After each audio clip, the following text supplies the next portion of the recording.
স্কুলের ছাদে চাঙড় ভেঙে পড়ায় পরীক্ষা বন্ধ, অল্পের জন্য রক্ষা পেলেন শিক্ষক। স্কুলের বেহাল দশা মেনে নিলেন প্রধান শিক্ষক। উত্তর চব্বিশ পরগনার বসিরহাট মহকুমার হাসনাবাদের রুজিপুর আদর্শ অবৈতনিক প্রাথমিক বিদ্যালয়ের ঘটনা।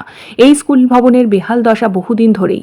এর আগেও কয়েকবার ছোটখাটো চাঙড় ভেঙে পড়েছে, কিন্তু সোমবার পরীক্ষা চলাকালীন এক শিক্ষকের মাথার উপর বড় একটি চাঙড় ভেঙে পড়ে। ছাত্রদের চিৎকারে শিক্ষক সরে গেলে অল্পের জন্য দুর্ঘটনার হাত থেকে তিনি রক্ষা পান। কিন্তু এই ঘটনায় অভিভাবক থেকে শুরু করে এলাকার মানুষ, ছাত্রছাত্রী সকলেই চাক্ষুষ করেছেন। এরপরই অভিভাবকদের মধ্যে ক্ষোভ তৈরি হয়েছে।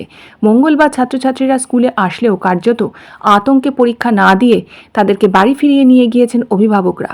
অভিভাবকদের এই আতঙ্ক যে স্বাভাবিক সেটা মেনে নিলেন স্কুলের প্রধান শিক্ষক।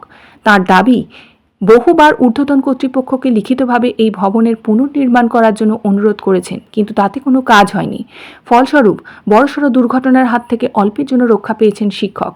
আর কার্যত সেই কারণেই স্কুলের পরীক্ষাও বন্ধ হয়ে গেল। পরীক্ষায় বসাবেন কি করে, কারণ বড় বড় চাঙড় ভেঙে পড়ছে। আমাদের কাল মাস্টারমশাই একদম পাশেই চাঙড়টা ভেঙে পড়েছে, তিনি মাত্র আতঙ্কিতগ্রস্ত। হ্যাঁ, তো এই মতো অবস্থায় গার্জেনরা চাইছেন না পরীক্ষা দিতে। আমিও তাদেরকে জোর জবরদস্তি করতে পারি না। আমি ওপর মহলকে জানিয়েছি, যতক্ষণ না তারা ব্যবস্থা গ্রহণ করেন আমার পক্ষে সম্ভব হচ্ছে না তাদেরকে জোর করে পরীক্ষা বসানো। আজকে হয়তো পরীক্ষা চালাতেই পারলাম না, আজকে পরীক্ষা বাতিল করে দিচ্ছে, করতে হবে, এছাড়া আমার কোনো উপায় নেই। আমি কালকে তার আগে তোমার ডিএম অফিস পর্যন্ত জানিয়েছি। আমাদের এখান থেকে ভেটিং এস্টিমেট করে প্ল্যান করে দিয়েছি, 2024 সালে আগস্ট মাসে জমা দিয়েছি। হ্যাঁ, তো সেটা এখনও আসেনি, টাকা পয়সা বা কোনো স্যাংশন হয়নি।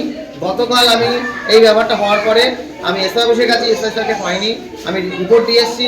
ওনাকে বাই ফোনে আমি বলেও দিয়েছি, ওনারা আসছেন এবং চেয়ারম্যান সাহেবকে লিখিত দিয়েছি, উনি ছিলেন না, তার জন্য আশ্বাস দিয়েছেন, চেয়ারম্যান ছিলেন, উনি আমার সামনেই বিডিও ম্যামকে এবং ডিএম অফিসে ফোন করেছেন এবং রাত্রে আমাকে মেল করেছেন যে বিল্ডিংটা রিপেয়ার হবে।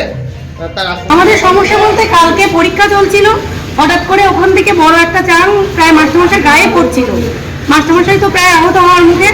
কোনো রকমে আমরা বাচ্চাগুলোকে সরিয়ে পরীক্ষাটা হয়েছে, কিন্তু এই পরিস্থিতিতে আমরা কীভাবে পরীক্ষা দেবো?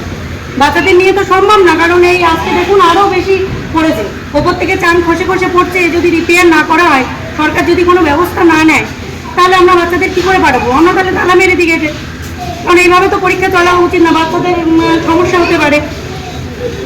বাচ্চাগুলো ঠিকঠাক সুরক্ষিতভাবে না ব্যবস্থা না করলে আমরা এখানে কিভাবে পাঠাবো বাচ্চাদের? সরকার যেন ইমিডিয়েট এখানে ব্যবস্থা করে, কারণ নাহলে আমাদের স্কুলটা বন্ধ হয়ে যাবে। বাচ্চাদের স্কুলে আসতে পারছে না, মাথায় পেয়ে পরীক্ষা দিতে পারছে না, এত কষ্ট হচ্ছে। পরীক্ষা দিতে আর কি পারবে কিনা, মাথায় এগুলো চাঙগুলো ভেঙে পড়ছে। স্কুলে তাড়াতাড়ি করে ঠিক করা উচিত। চাঙড় ভেঙে পড়ছে? হ্যাঁ, চাং ভেঙে পড়ছে। Bureau report, news 824।